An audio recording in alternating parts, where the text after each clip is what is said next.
東北の奈良になりますけども、材木屋さんから板で仕入れてますので、国産の東北の奈良の必要な材料の施工で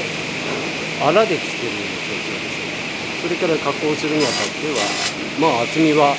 通常今仕上がりよりも厚くとっています。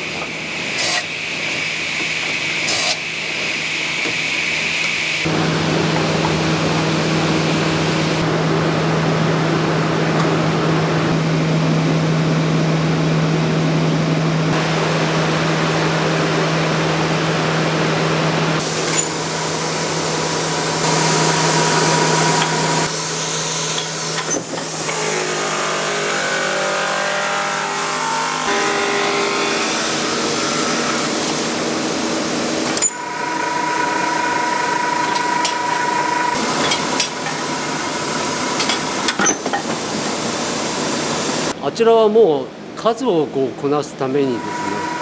もうセットしたものをそのまま自動でやってるんです。あれもうちの方で作った機械ですので、特注で作ったものもありますよ。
蒸気が約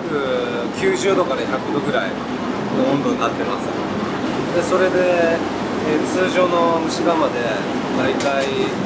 1時間半から2時間ほど蒸して、でそれから曲げ作業に入る形です。もちろん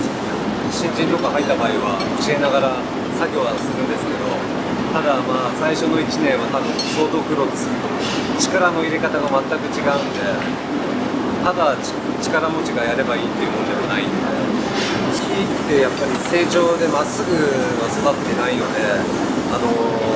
ねじれながら育ってる木を製材して、パッと見ではちょっとわからないことがあるんですけど、蒸気で蒸すと温度が上がって柔らかくなった状態の時にねじれてる材料だと勝手にこう歪むんですよ。ただその歪んだら歪んだで、角材だったらまっすぐにこう直しながらやるんですけど、歪んだら歪んだそのねじれた方向を利用しながら曲げるっていう方法もあるので、あえて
僕はずっと最近言ってることで、今僕たちが使わせてもらってる材料、ブナだったり奈良だったり、こういうものをやっぱり大切にしていかないといけないよねと。明治の時代にドイツから間引きの技術が日本に入ってきて、それが、いろんな場所に東京大阪にも継承されたんだけども、秋田にだけ最後残ったと。でそれはやっぱり、いい材料、いいブナが一番身近にあったからだというふうに僕は思ってます。同じ木って一本もないですし、これは曲がったけどこれ曲がんないとか、やっぱりそういうふうに性質っていうのがあるので、やっぱりそれをいかに見抜くするためにはもっともっとね、僕たちも山のことを知らないといけないし、山の方は山の方で川下の人たち、僕たちのような製造者がどういう材料を欲しがっているかとか、どういうものを作ろうとしているかっていうようなその思いも、お互いの思いをねやっぱり知ると、また違うものがひょっとして生まれてくるかなっていうふうには思います。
最近はこのぐらいの時間になったけど、夏場は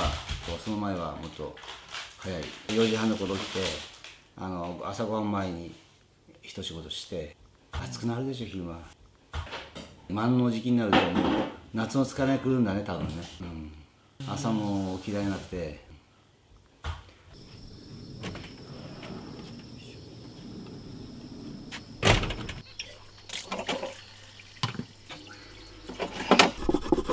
これは漆を傷をつけると思う。やっぱり切れが悪いと傷つけるのが逆に大変だし、描く人によって漆の質が違うっていうほどなんかそういうふうに言われてるんですよ。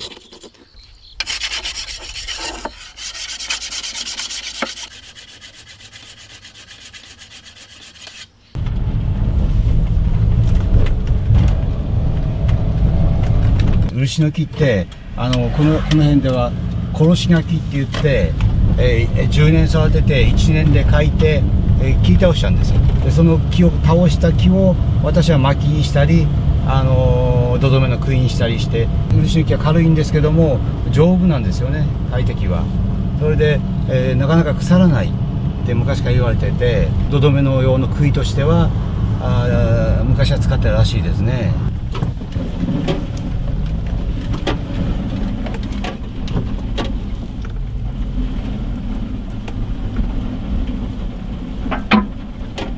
昔は漆の木ってそういう斜面だとか山の方だとかそういうところしかなかったから、昔の方は大変だったらしいですよね。今はこうやって漆の木の脇まで車が入れるようないい立地条件だから描きやすいのは描きやすいですよね。非常に蚊とか虫が多いんで、もう虫除けとかそういうのしっかり、今はもう少なくはなってきてるけど、こういうのしっかりやってから始まらないとひどいんで、でこういう蚊取り線香もこういうのも、用意しといて腰につけて、ここに鎌がこうあるようになってるんですけど、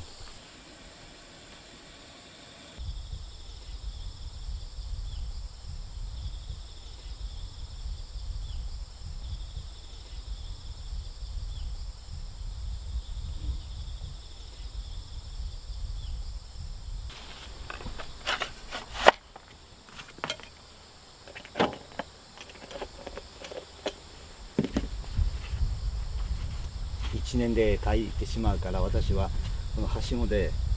できるだけ高いところまで描いてはいるんですよ。そんなに高く下だけ描く方もいらっしゃるんですけどね。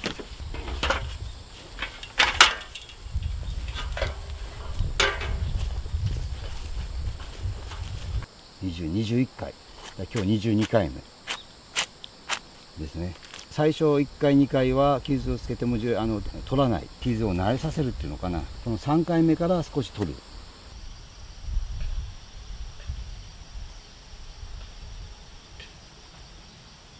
でまず先ほど描くところをですね、きれいにこれで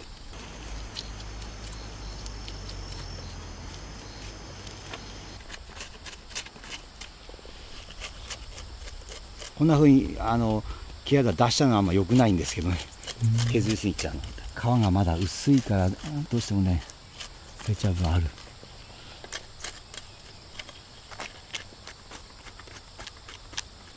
この皮はこうやって下からこの先のところではこう下からこうできるし、こういうところは今度は元を使って上からできるから非常に重宝な鎌なんですよ。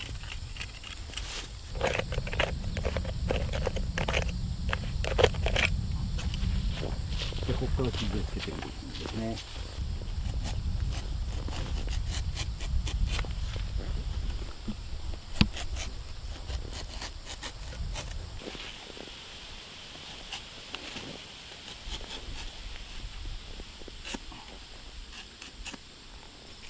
するとこれが漆です。この時期になると出も悪くなるし、少しネバネバしたような漆でオソヘンっていう漆なんですけど、夏の頃はもう傷つけるとさーっと流れるほど出るんですけどね。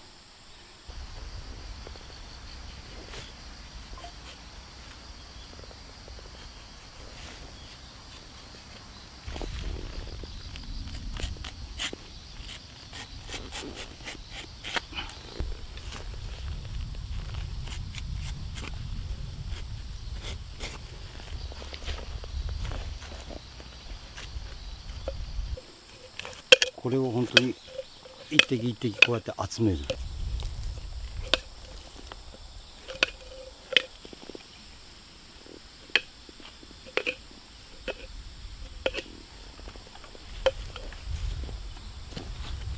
で今度はこの後ちょっと出が悪い時にはこの尖った方で目刺しっていうんですけど、これで傷をつけて出が出やすいように傷をつけます。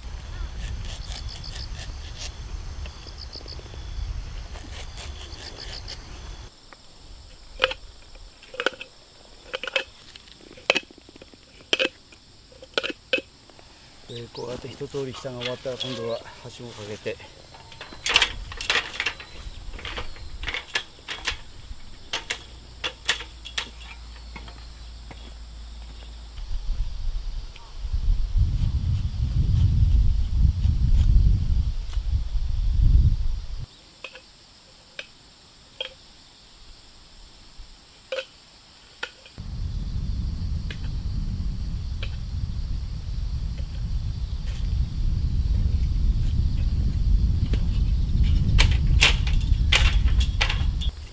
あとはこの辺もこう剥げたりこんな風に出てたりするんだよね。そういうのもこうきれいにしないと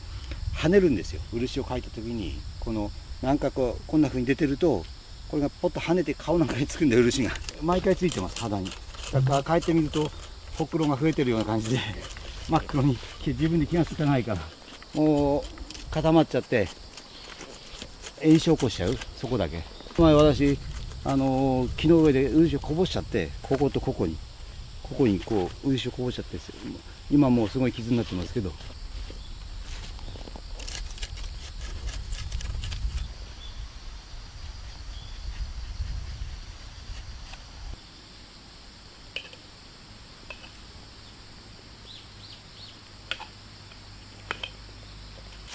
いやだからそんな好んで漆やる人は私は好きだからやってるけど、他にいい仕事があればそっちの方がいいよね多分だって10年間育てるのに毎年2回3回草刈りやるわけですよ、毎年10年間。そして10年目で初めて描いて、それが売れるっていうかなりますけど、ここを考えたらもう割の合わない仕事ですよね。毎年収穫して販売できるわけじゃないからね。多少漆の樹液が高いとしてももう10年で1回だから。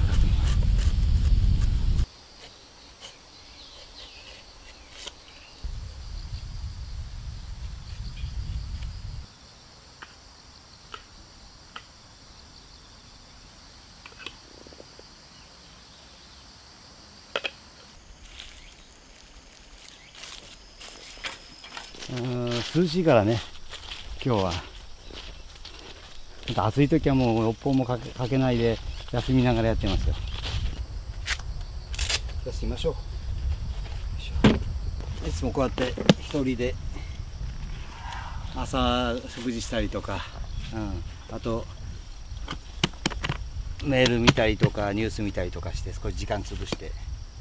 こう畑とか山とかで食べるおにぎりとかって美味しいですよね。たまに山遊び行く時もね、おにぎり持ってったり。疲れた時はご飯食べると力出ますよね。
あくまで10年って目安で、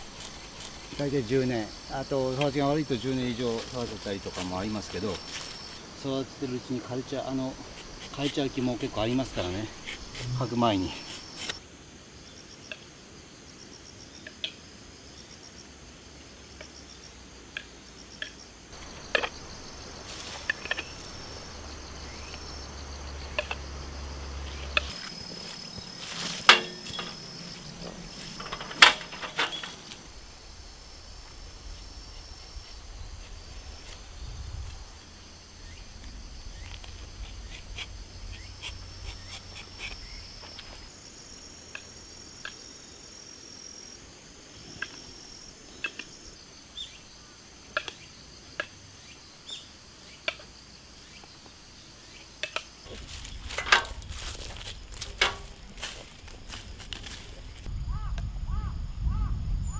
200から 300cc ぐらい、牛乳1本ぐらいですよね。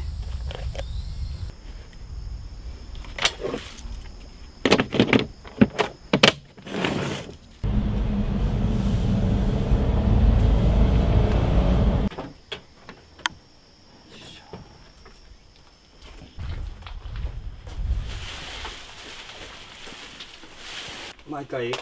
どのぐらい取れたか測って記録はしてるんですよ。別にはしてるんですよね。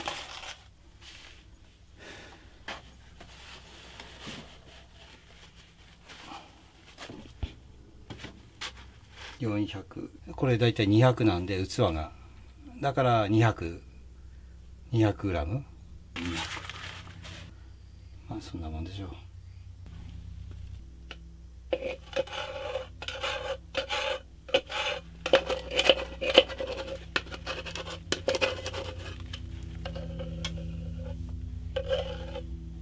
これで後で遠心分に変えてゴミを取る。ゴミ気づくと入ってますよね。きれいにゴミを取ってチューブ詰めしたり、あとは違う器に入れて保管してますね、私は。でどうしてもこの生漆は水分を含んでるんで腐るんですよ、状況に応じて。だから私は冷蔵庫で保管してるんですけど、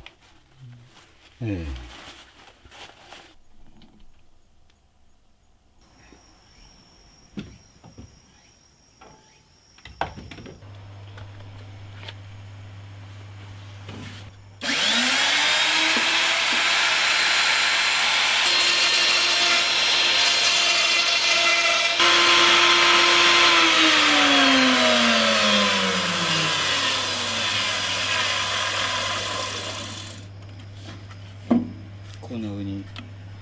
枠が抜けるわけですね。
少しきついかな。ちょっとペーパーで。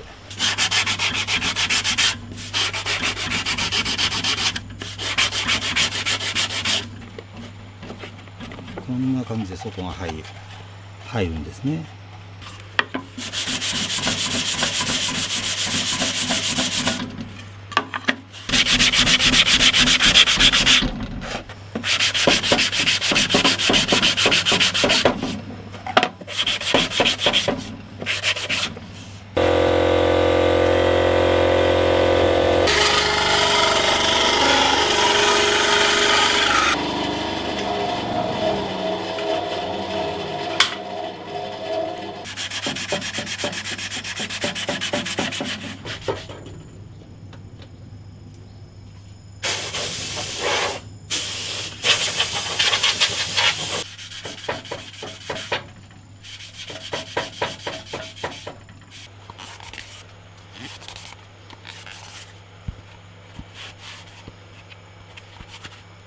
じゃあこれに今度は漆塗ってみますね。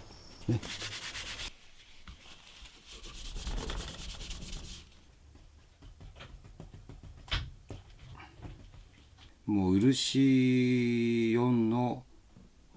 薄め液テレピンが6または5対5ぐらい倍ぐらいこう入れて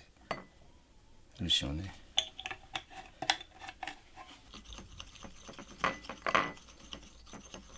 シャンのハケでこれをこうずっと染み込ませる。たっぷり十分に染み込ませる。T シャツがもう一回拭き取ってしまう。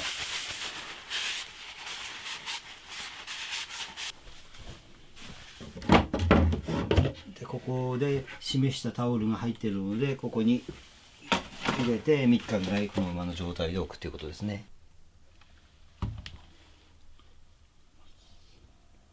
乾燥したのはこれです。とのこですねこれね。これはキノコ菜。これ水ね。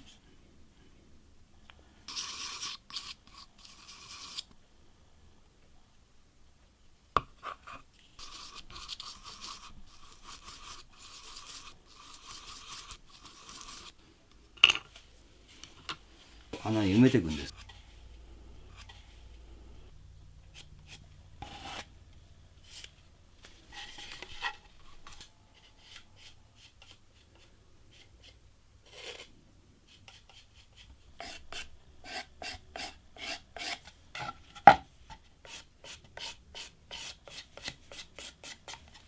穴を大体埋めたらば今度はここにサビっていうので埋めるんです。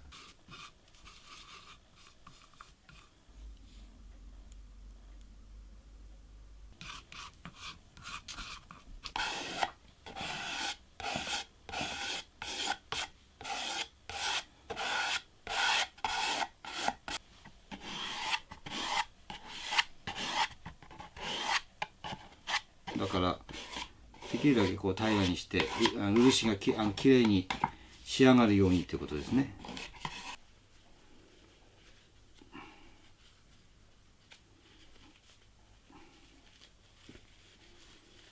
ここがね、ここにこう埋めちゃう。きれいですよね。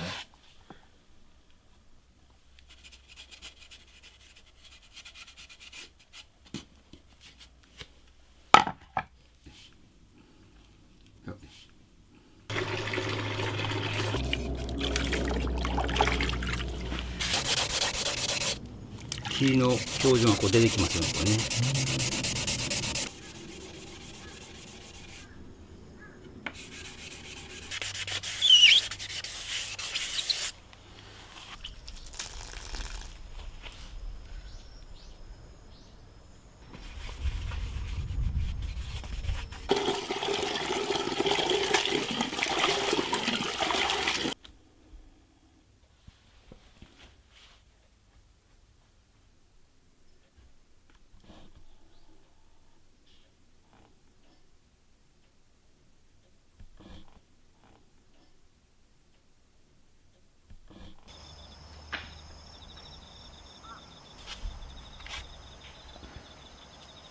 工房主体じゃなくて、漆に関して少し楽しめる。だから中にはいろんなところの産地の漆の製品も置くし、まあ当然体験とかもやるし、漆だけじゃなくてちょっとお茶を飲んだりしてゆっくりしてもらえる場所提供も含めて今回こんな建物をしたんですけどね。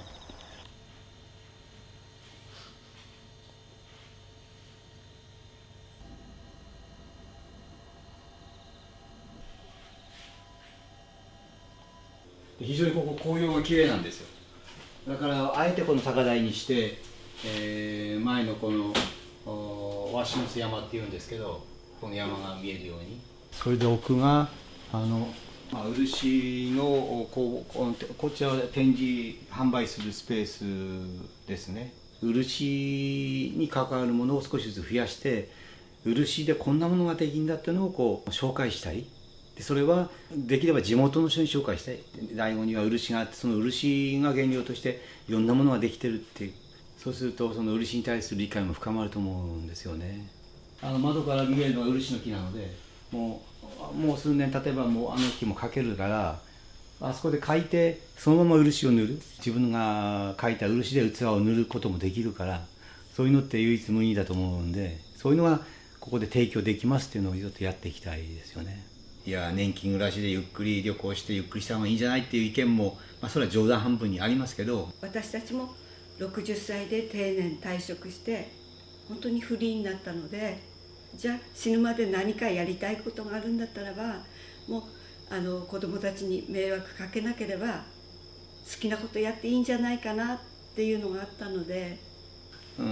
だから自分らのペースで、空いた時に来てくださいっていう程度で、これからも同じようにねこういうペースで行くから苦労かけると思うんですけど、よろしくお願いします。お互い健康に気をつけて、そうだよね、長く頑張りましょう。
今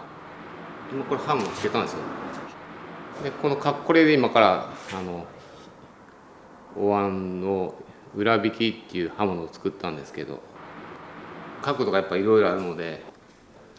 そうせんと切れないので、はい、ちょっとここの角度を寝かせたりとか、ここの角度をこういうふうにで全然違ってくるので、それはお椀を引く時のその人の作り手の癖があるので、そこも合わせ考えた上での刃物作りになります。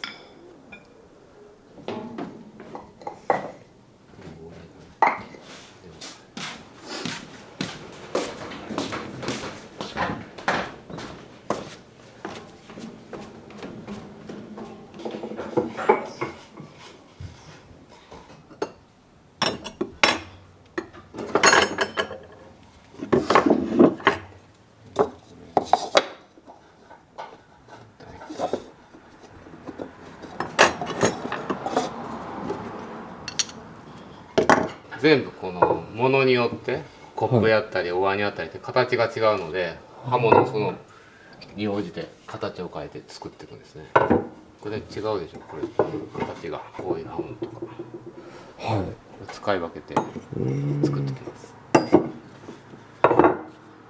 ここで寸法を合わすんですね。これはこういうここでこの口の幅を決めて、高さはこれで決めて、ここもこれで決めて、この深さはこれで決めて引いていく感じです。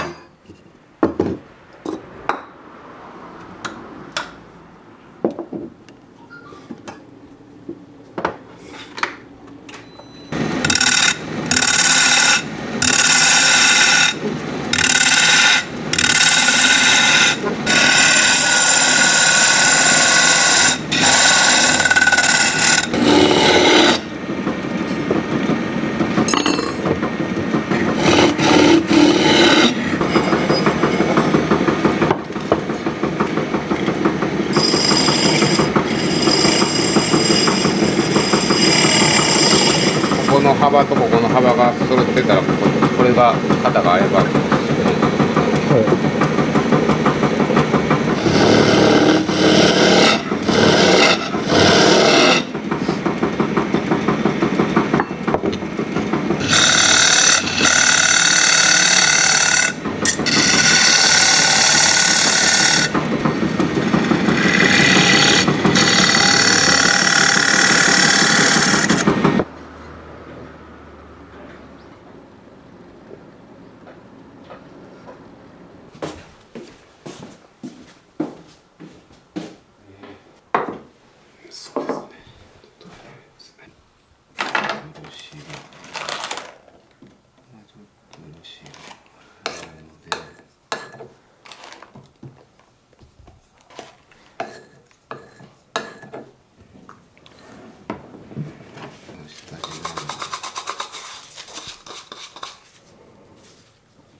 これはあくまでも漆を染み込ませて、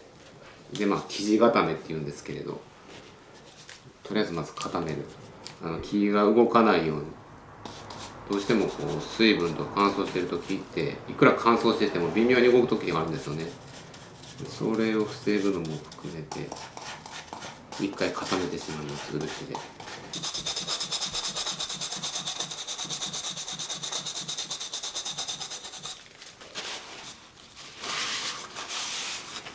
こういう感じで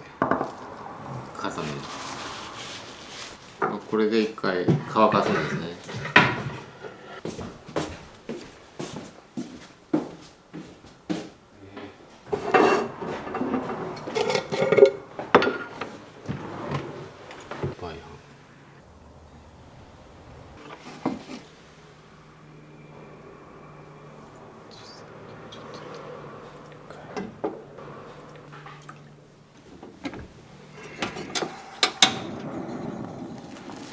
硬くなってきたのをさらに超えていくとまた柔らかく透明になりますね。取りえずこれぐらいでってるんですよね。で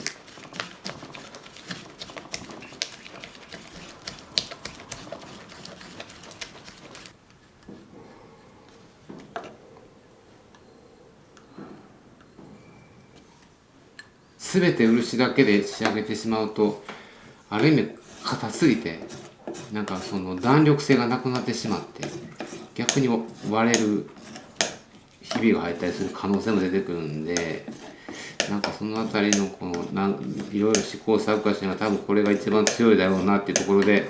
自分はやってますけど。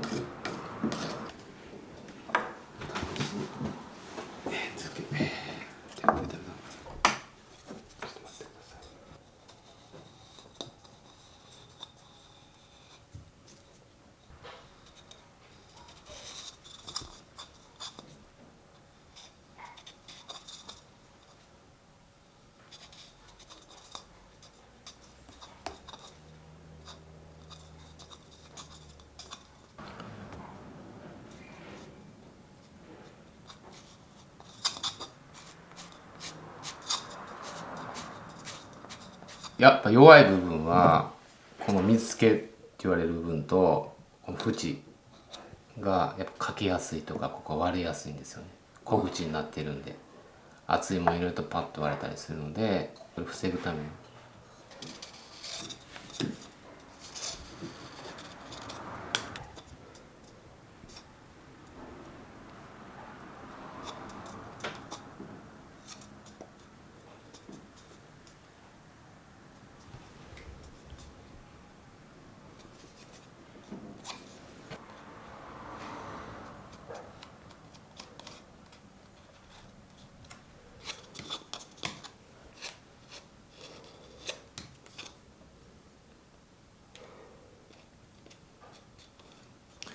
こういう感じでやります。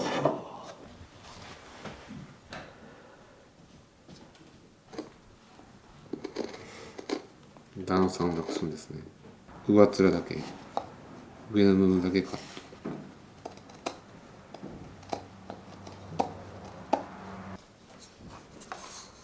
はい。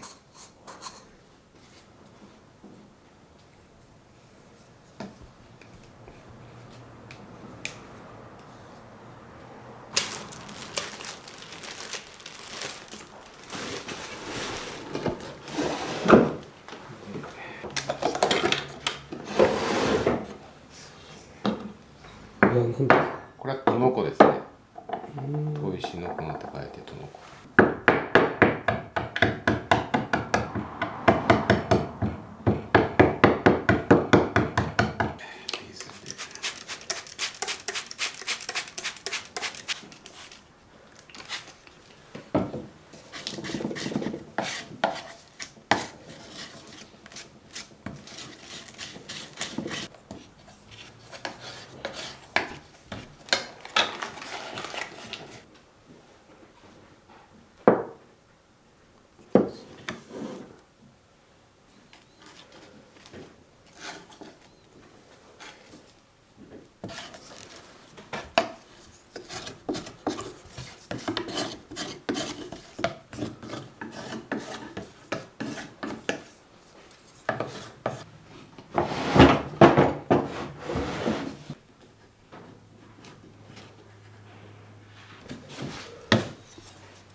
お椀作ってたから、お椀になんか味噌汁とかいろいろ、味噌汁の教室行ってたよね。味噌汁で教室行ってたんやろ。教室。お味噌汁の教室、料理のための器っていうのが自分の中にあって、で、器を見た時にこの器見て、この料理が盛り付けたいなっていうイメージが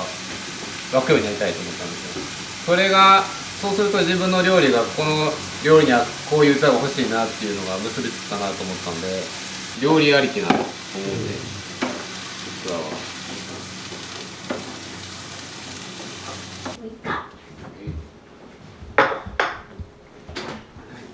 違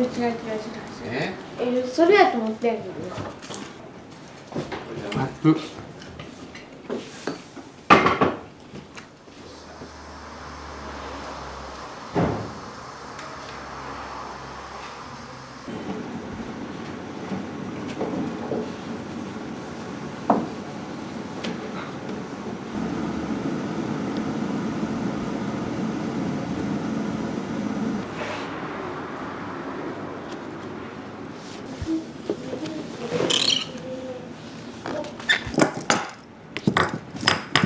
おいでこうする。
飛びました。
ほこりが入ってないか、取ったと思ってもこの中でほこりが入ってると追体するんで、もうそうなったらまた次やり直す、もう一回研いでもう一回上塗りのし直しなんで、もう悲しくなりますせっかく塗ったのに。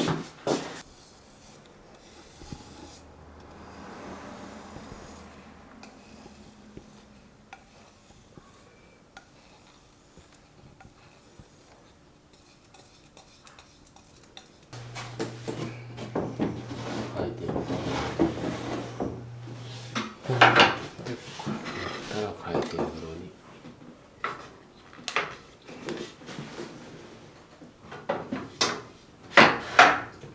で入れて回すわけですね。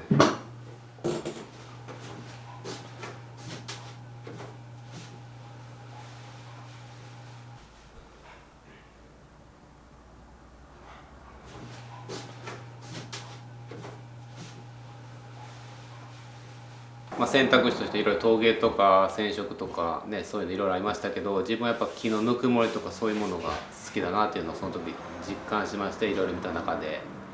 それでやっぱり木でもいろいろ家具とか大きなものとか小さなものいろいろあるんですけれど、その手に収まるものを作りたかったと。下地職人さんの下でこう学んできて、で作家活動してる方はその生地とかを生地師さんに引いてもらって、で塗りは自分がやりますみたいな方がいらっしゃるんですけど、自分はやっぱ最初から最後まで形から最後塗りまでをやって自分の品っていう風にやりたいと思ったんで、広大の部分が一応自分は意味を持たせてて、広大の部分にその昔の人がいただくとかそういう捧げるっていう意味を込めてたらしいんで、このいただくっていう意味ではその植物とか動物のその心があるかどうか僕に分かりませんけど、それをいただいているその料理した形となった何かしらのそのエネルギーを浄化する、浄化のための器っていう意味を込めて、でそれが上にこう上がるみたいなそんな印象があ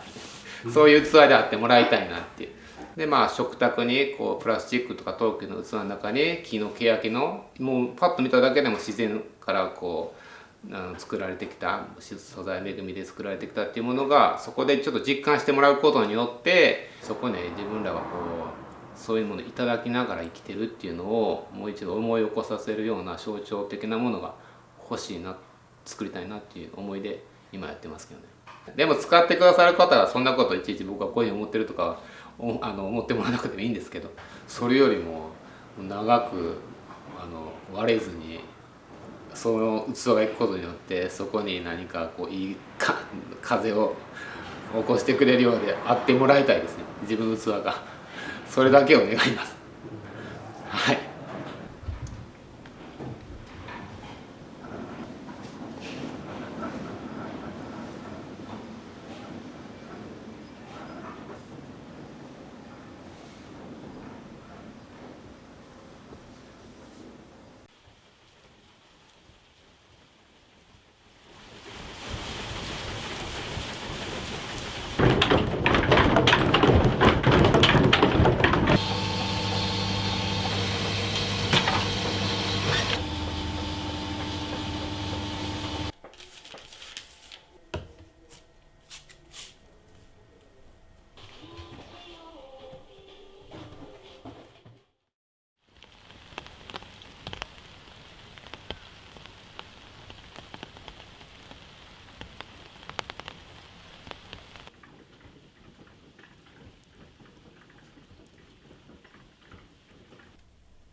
今日は激しい雨じゃないから。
まだほら、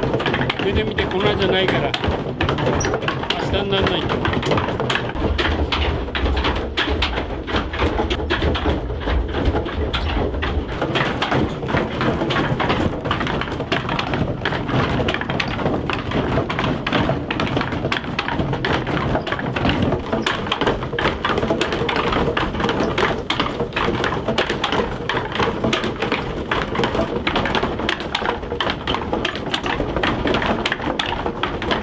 この粉の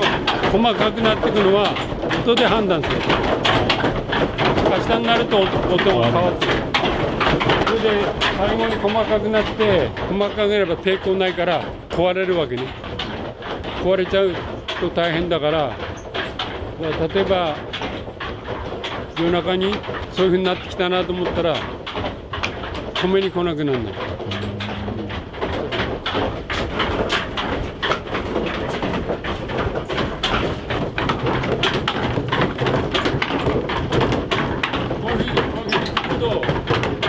なくなる。それは結構やるわけ。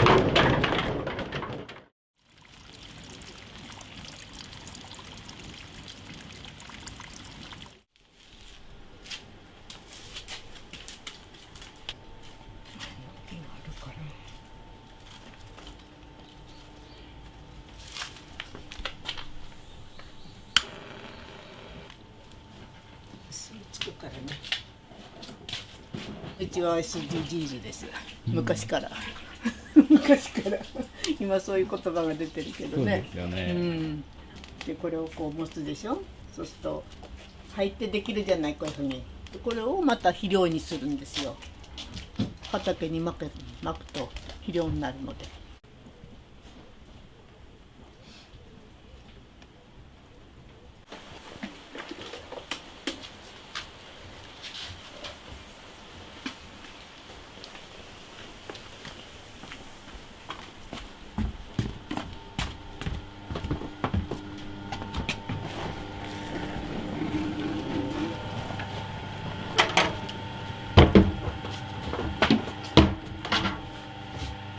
色染めてる。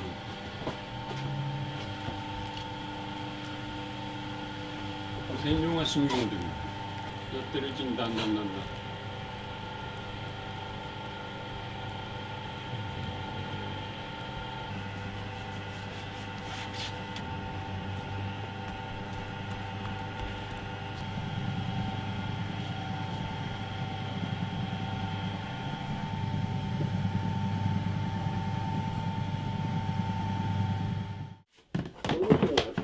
今年8月の発表2人以上の方が消費に使った金額がロシアに圧力をかけ戦争では何も得られないと悟らせることができることで各国に軍事支援を継続するよう訴えました。人の解放に役立つということで首都攻撃を開始してから2ヶ月になったと関連しそうですね、もう、はい。一応中学でも同じくやりたりしてまして、北海道で一応団体戦の優勝者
小学校、中学校、高校と手伝いがてらにやってたんで、それなりに、細かいところの経験はないから、後から自分で勉強しながらやってるような。まあ見よう見まねでいろいろやったからそれなりには分かるんだけど、あとはもう耳とか目とかで見て判断するしかないよね。だから水車ついてる時の音も今の音ともっと突き上がった時の音の違いをこう聞き分ける耳を持たないと、そこまでになるのにはまだまだ。でも何年になっても勉強じゃないのきっと。ちょっとすごい椅子斜めですから気をつけてね。昔から一応11時と3時はお茶の時間があって、今そんなことやってるとこはないでしょうけど、これも保育園とか幼稚園では必ずやありますね。なんだか知んないけど、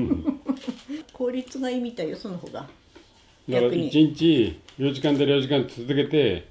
仕事してるよりは、ちょっと休憩、ちょっと休憩して集中力も4時間続けるのは極端に言えばね大変でしょ。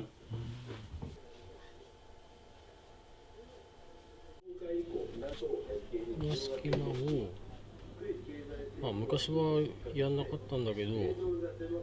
このまま乾いちゃうともっと広がるの、隙間が。で、これを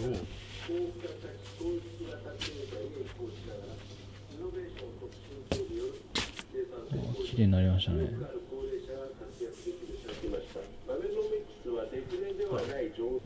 まあ端はこれどうしようもない。こっちから押さえるものがないんで、あんまりこういうふうに曲がったものを少なくするため、それでやってこれだとね。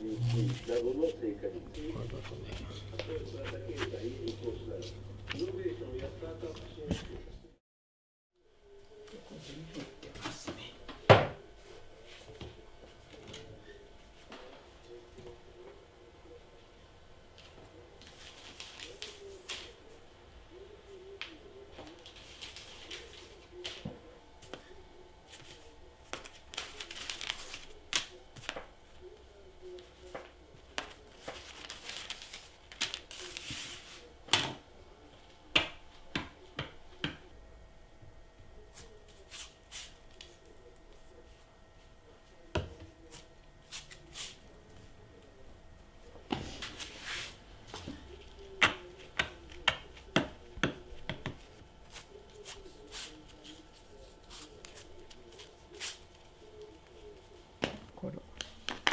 れ用毛っていうんですけど、それが物差しになって、あとは手加減やってれば 1,2 本分かるんですよ。こう持った感じで、持った感じと、あと重さも違うわね。長年やってるとね、いつもの重さと。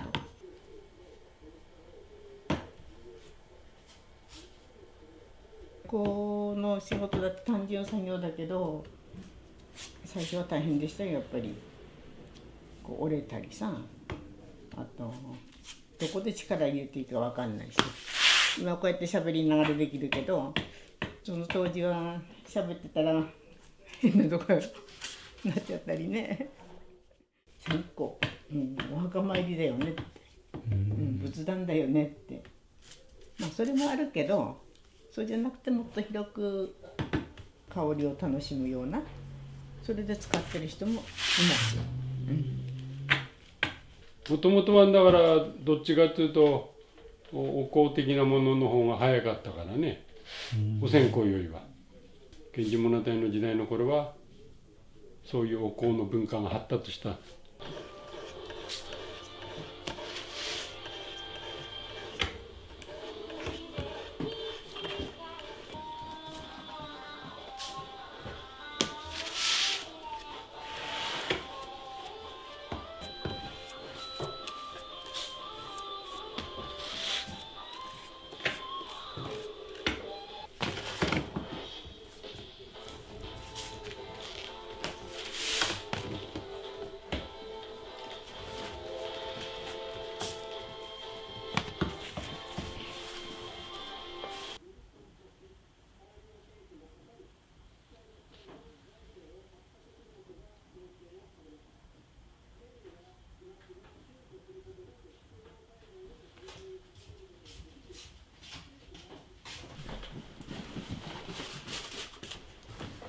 どうなっちゃってるかわかんない。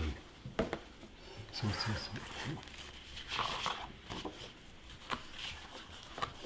う。これは親父。